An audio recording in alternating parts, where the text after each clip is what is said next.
Teori-teori pembelajaran. Apa saja teori-teori pembelajaran? Teori pembelajaran ada 5. Yang pertama, deskriptif dan perspektif. Yang kedua, behavioristik. Yang ketiga, kognitivistik. Yang keempat, humanistik. Dan yang kelima, konstruktivistik. Teori deskriptif dan teori perspektif.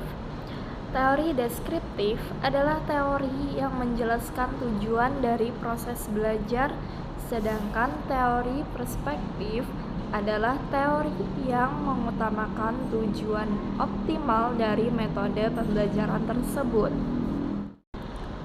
Teori behavioristik. Teori behavioristik adalah teori yang mengontrol instrumental yang berasal dari lingkungan.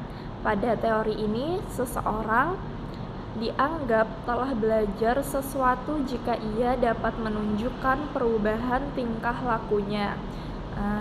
Dalam teori behavioristik ini terdapat tokoh-tokoh yang mengemukakan teori tersebut. Ada Paulo, Guthrie, Thorndike, Watson, dan Skinner.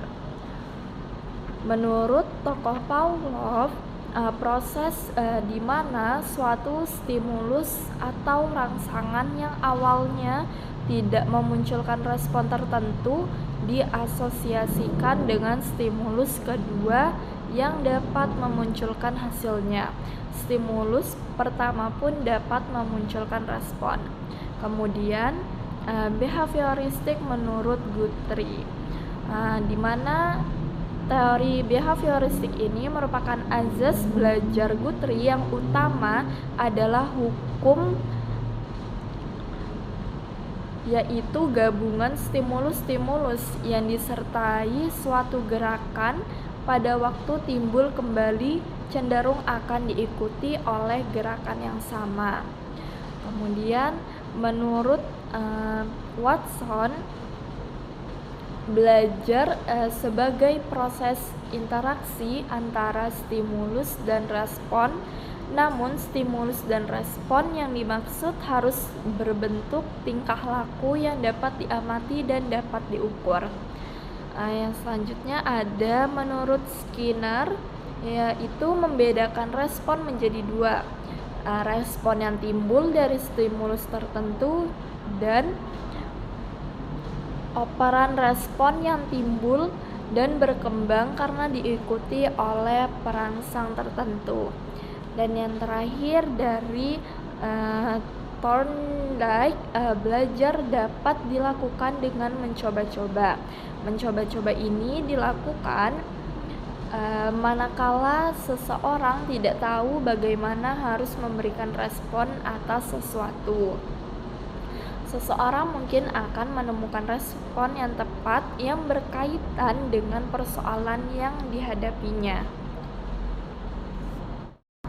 Teori kognitivistik merupakan kerangka konseptual dalam psikologi yang menekankan peran proses kognitif dalam pembelajaran. Teori ini menganggap bahwa individu memproses informasi dan merancang makna dari pengalaman mereka sebagai bagian dari proses pembelajaran. Dalam teori kognitivistik terdapat prinsip dasar dan tujuan. Yang pertama, belajar adalah proses interaksional untuk memperoleh pemahaman baru.